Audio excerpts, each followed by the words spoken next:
Welcome, and today we're going to be making an interesting logo in Illustrator. First thing we're going to do is make up a page, and we're going to go and make a circle here, and I'm going to hold my Option and Shift key command to get me a nice big circle. I'm going to make the circle, I don't know, orange or something for right now. So we got this circle here. First thing I'm going to do after I do that is I'm going to copy it, I'm going to paste it, and I'm going to move this circle somewhat over there. I'm going to get my scale tool and scale this down a bit. The result of this exercise, what you're going to see, really depends on actually how big and small you make these two circles. So just so you know, if it doesn't look exactly like this example, it's just probably depends on the size of the circles you made. So what I want to do is get these guys to line up exactly. So I can actually, two ways to do it. I can use my two center point references. This square, this X there and that X there is actually the center point reference for each of these circles. And I could get my rulers up and draw a ruler, you know, like so, and just kind of like nudge them over and make sure they all fit and that kind of stuff, you know, which is great. Or I could do this other cool way, and I'm just going to move this over, for example, is that I could select both of them, and I'm going to go over here to align. This is all the alignment options up through here, and right now it's aligned to selection. That's what it defaults to. If I align a key object, and whatever highlights in the thick blue is your key object, and then I'm going to go, let's try and actually see what happens if I go right here, horizontal align center. There we go. So everything moves over and it's horizontally aligned center, and I can just scoot that over in the center if I wish to. So two ways to do it. Pick your evil.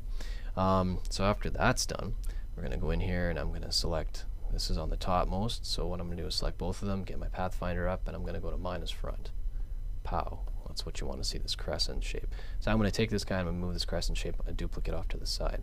So again, what I'm going to do now that I have this nice ruler here, by the way, it's always nice to have, I'm going to draw just a rectangle, and this rectangle is going to be my trim. So I'm actually going to trim away all the stuff that this rectangle is covering. So I'm going to select both of them again, go to my minus front, gone.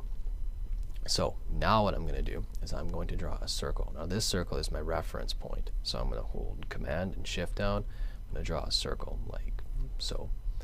And this circle, it's, you know, it doesn't have to be super amazing, but what I'm going to do here, I'm going to kind of snug it up right to the bottom of, can I use my outline mode just to make sure? Notice how in the outline mode I can actually get a lot more precise than in my preview mode, which is the preview mode would be the color mode. So this is what I'm going to see. So I'm going to go back here.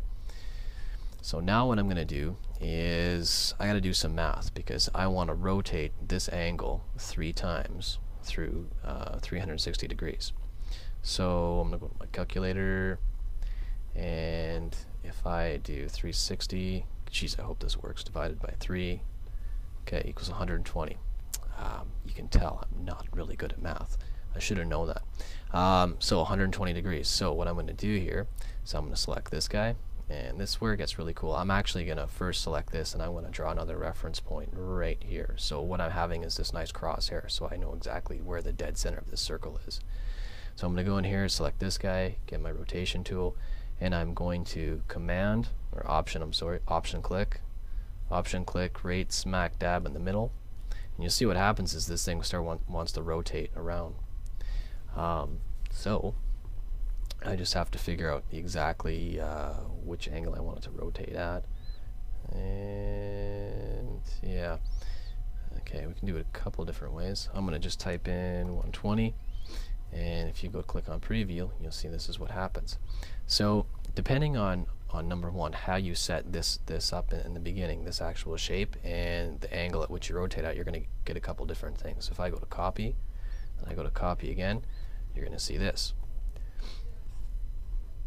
Looks okay. So actually I'm just going to take this whole thing and copy it over there, because you can always keep your stuff. But I'm going to delete that, delete that.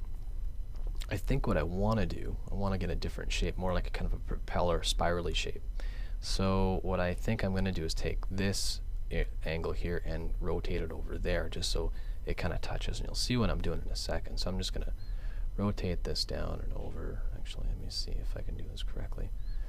Yeah, there's no way to do it. So I'm just going to rotate it down. I'm going to come over here and rotate this up. And notice wherever I point my rotation tool, wherever I point, get this little crosshair, this little blue crosshair, that's my actual rotation point. So I'm gonna just kind of click right at the very edge, and usually you want to rotate it at the very edge of things. So if I kind of set it up like so, and again, what you're going to end up with is going to depend on how big you make the circles and how you rotate this around, etc., etc. Okay, so this is set up. It's looking okay. We'll see what happens here. Now I'm going to go back to my rotation tool. I'm going to option click in the center. Okay, I'm going to type in 120. Let's go to preview. Interesting, there we go. So then I go to copy, and then I go to delete, or duplicate, sorry. Command D. So now we have this nice spiral effect, and that's kind of the effect I kind of wanted. And the reason why I used, I had to rotate stuff through on the center axis because I wanted to get, you know, the exact spacing all the way around. The nice thing about this stuff is that now, for example, I can go to my swatches and I can change, I gotta make sure my fill color is selected. I can change, you know, one to orange, you know, leave this one as it is, and we can make this one, say, I don't know, like a dark orange or magenta, or I don't know, whatever color you want. Maybe it's go to the color and mess with it a bit. It's your call, really. You're the designer. So there you go. There's a, and then I can take this out if I wish, move it out, and then you've got an interesting shape too. So the shape you're going to end up with really depends on a bunch of things. How big you make the circles, how you rotate it, and that kind of stuff. But of course, this all stuff can be modified. And another cool thing is that these extra shapes here, don't trash them. Keep them, because you may never know when you're going to need a crescent or anything like that. Again, it just saves a bit of time. So there's my super quick demo, and yeah, go to her.